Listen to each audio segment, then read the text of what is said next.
O sea, aquí pregunten lo que sea. Y aquí, lo que no pueda contestar, no se preocupe que no le voy a decir siguiente pregunta. Siguiente pregunta.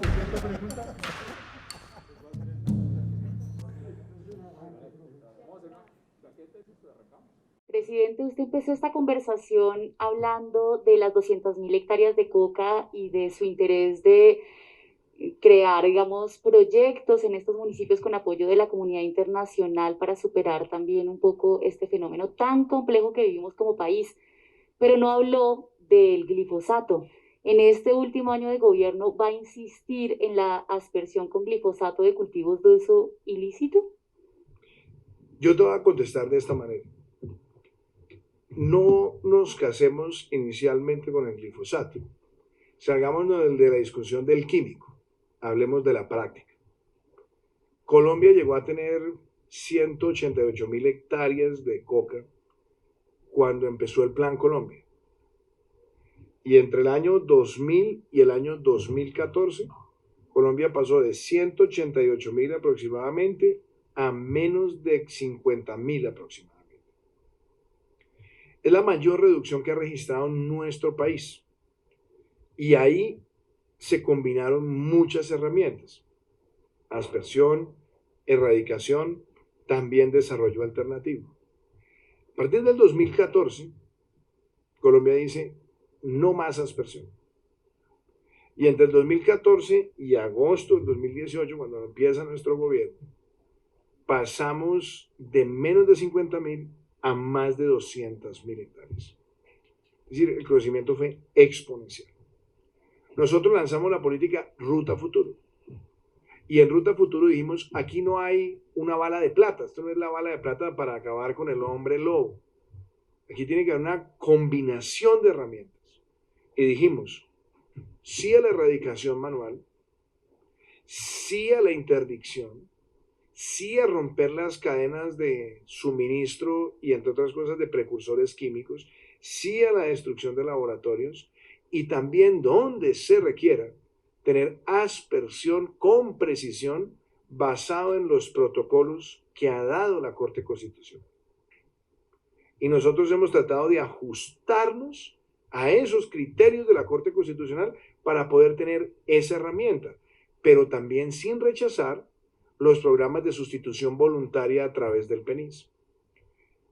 Cuando uno mira los reportes de Naciones Unidas, los reportes hasta ahora nos muestran una reducción. Hay una reducción en el 2019, en el 20 y ahora en el 21. Hemos tenido unas diferencias, por ejemplo, con los Estados Unidos en esa medición que siempre era muy compaginada. En los últimos 2 años ha empezado como a desligarse y por eso estamos haciendo una mesa técnica de monitoreo. Pero lo cierto es que el país necesita seguir bajando esos cultivos ilícitos y hay que hacerlo con una multiplicidad de herramientas. ¿Puede un país como nosotros darse el lujo de no utilizar la aspersión donde se requiera? Yo creo que no, porque tenemos lugares del territorio o que están minados o que tienen francotiradores o que hacen parte de cultivos ya realmente industrializados al servicio de carteles donde tenemos que tener capacidad de llegar. Yo creo que esa combinación es el ideal. Ahora me dicen el químico. Bueno, entonces el problema es el glifosato. Glifosato se utiliza también en cultivos lícitos en el país. Con menos concentración, sí, con menos concentración, pero justamente para evitar efectos derivados o en personas o en la salud o en otros cultivos, yo creo que hoy tenemos unas herramientas de precisión que nunca las habíamos desarrollado y que en aras de cumplir con esos protocolos hoy se tienen. Y si nosotros queremos seguir enfrentando esta situación, debemos también tener esa herramienta, sin duda, nosotros vamos a ajustarnos a esos protocolos para también tener esa herramienta. Es decir, va a insistir en el glifosato. Es que no es insistir, es desarrollar también esa herramienta.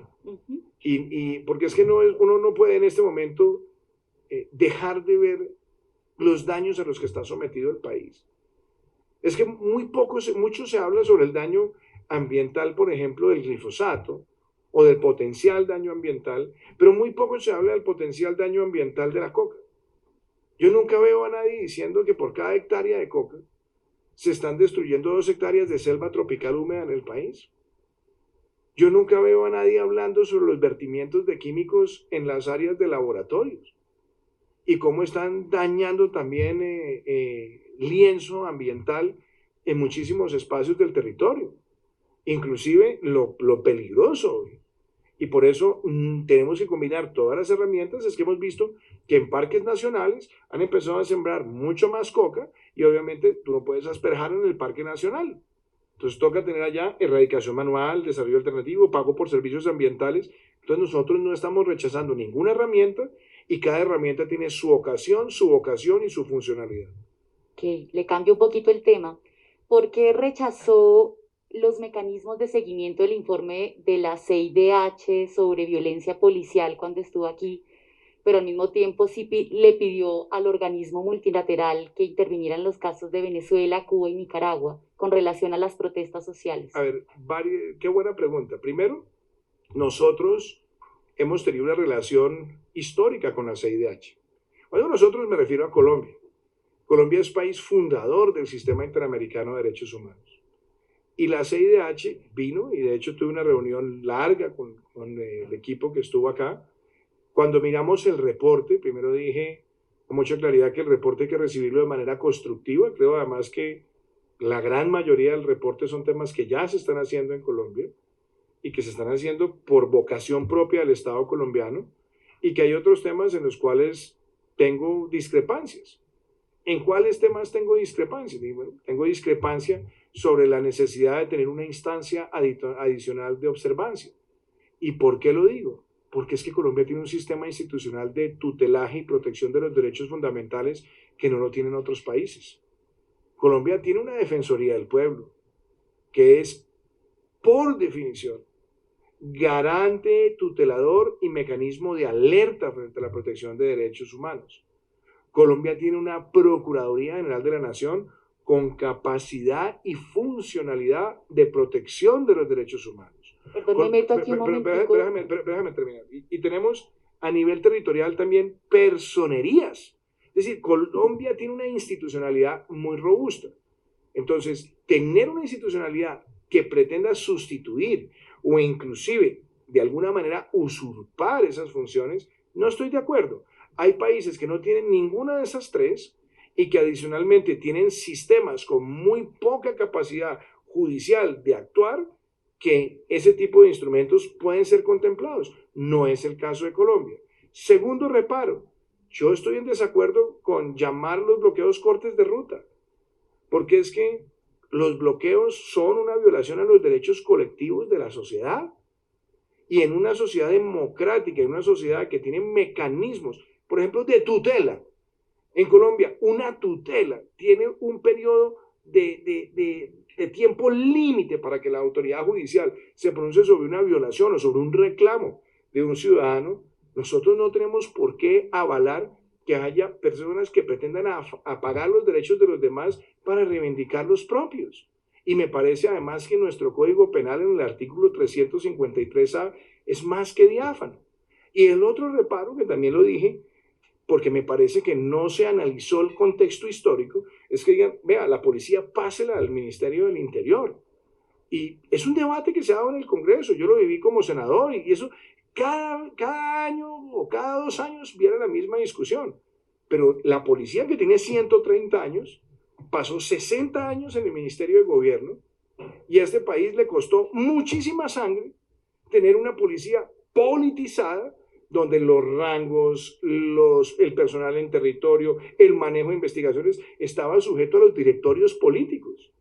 Y si bien fue Rojas Pinilla el que pasó al Ministerio de Defensa de la Policía, Alberto Lleras Camargo en el 58 hizo la más férrea defensa. Estamos hablando del más grande demócrata de los últimos 100 años en Colombia, diciendo, déjelo en el Ministerio de Defensa y reconozca su naturaleza civil, pero permita ese trabajo colaborativo de todas las fuerzas. Fueron mis reparos. Y son reparos sobre una base. Primero, que esas observaciones no son vinculantes.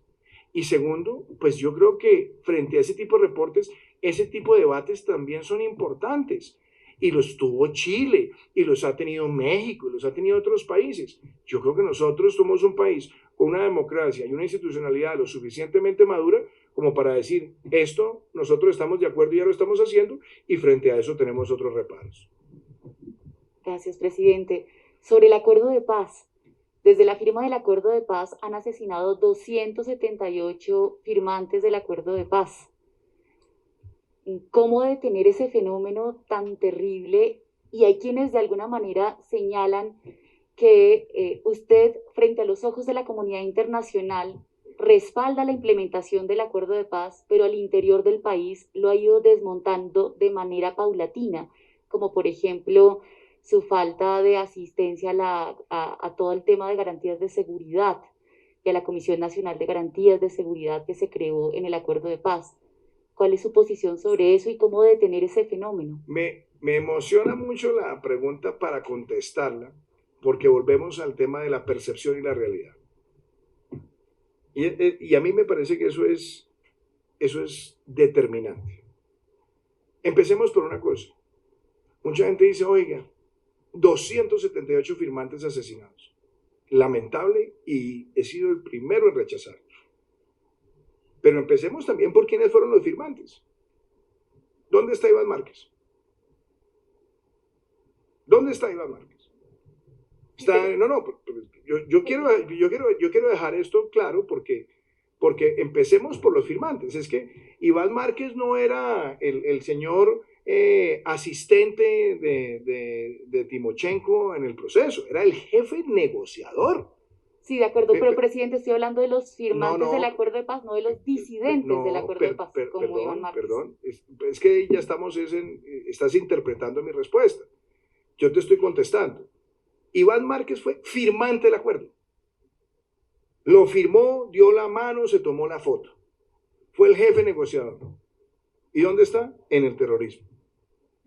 Jesús Santrich paseó por todo el mundo, quizás. Dijeron que era un alma santificada. Salió, llegó, se posesionó y se fue al terrorismo. El Paisa, Gentil Duarte, Guacho, Iván Mordisco, Romaña, Granobles. Yo puedo seguir una lista larga. Entonces, muchos de esos bandidos, incluyendo a Mayimbu, que también era un disidente, han matado a muchos de esos 278. No puedo decir que a todos, claro que no. Pero a muchos de ellos los han matado esas mismas disidencias. Y nos toca a nosotros también como sociedad reconocerlo. No para eludir culpas, no señor. No para eludir protección, no señor. Pero nosotros tenemos una realidad que ha sido dura. Nosotros hemos mantenido, por ejemplo, los CTCRs, cuando yo me posesioné, iban a desaparecer, ya, se acababan. Entonces decidimos, no, venga, vamos a revisar este tema porque no podemos dejar a estas personas al garete. Hicimos adquisición de predios, estamos haciendo titulación de tierras, y no está en el acuerdo, y vamos a entregar en cuestión de un mes las primeras 50 casas de 350 casas este año para excombatientes en proceso de reincorporación. Segundo, habilitamos un PAO operacional y un sistema de CIPRAT y CERREM de protección de excombatientes. Y he estado en por lo menos 7 u 8 o 9 reuniones de esa Comisión de Garantías de Seguridad. A esa es el acuerdo, a esa es a la que yo voy. ¿Habla del PAO o habla de la Comisión? No, estoy hablando de la Comisión de Garantías de Seguridad, sí, con actas de mi presencia en todas ellas. Y adicionalmente con otro elemento. Si miramos que yo ante el mundo yo digo que estoy implementando y aquí no estoy implementando, desagreguemos esto en 5 indicadores. PEDETs. Cuando yo me posesiono hay 2 PEDETs terminados. Hoy hay 16. ¿Dónde se cerraron esos 14? En este gobierno. Hoy tenemos, en términos de proyectos PEDET culminados, más de 1.300. Yo recibí cero proyectos productivos colectivos. Hemos multiplicado 800%. Proyectos productivos individuales los hemos cuadruplicado. Hemos llegado a obras por impuestos de más de 600.000 millones. Las emisoras de capacitación comunitaria fueron entregadas en este gobierno.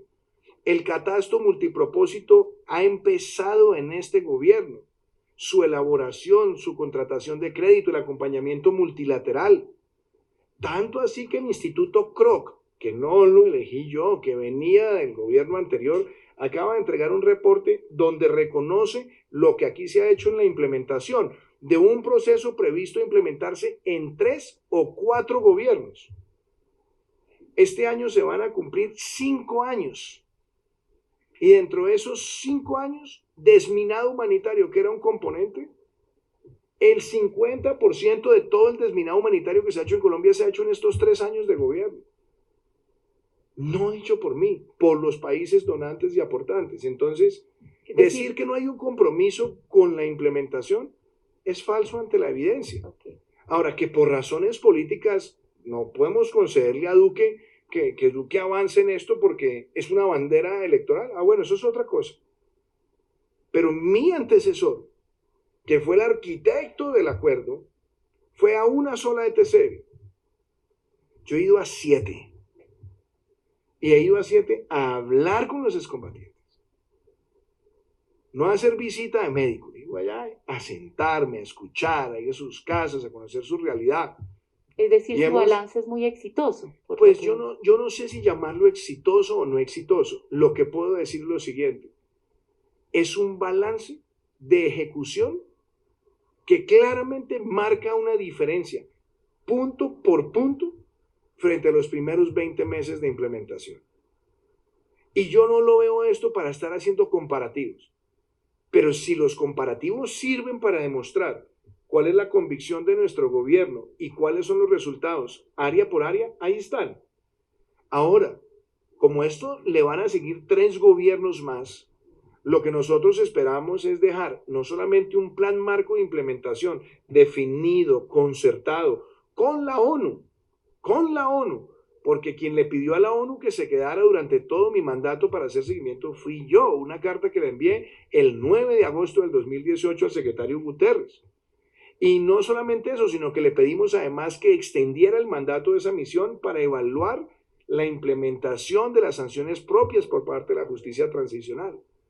Entonces, así políticamente no quieran reconocer algunos, lo que ha habido en el Consejo de Seguridad, lo que ha visto la ONU y lo que hoy es perfectamente escrutable, muestra que nuestro gobierno ha hecho muchísimo más, primero, de lo que muchas personas se hubieran imaginado, y ha hecho muchísimo más frente a los primeros 20 meses de implementación del gobierno que suscribió el acuerdo.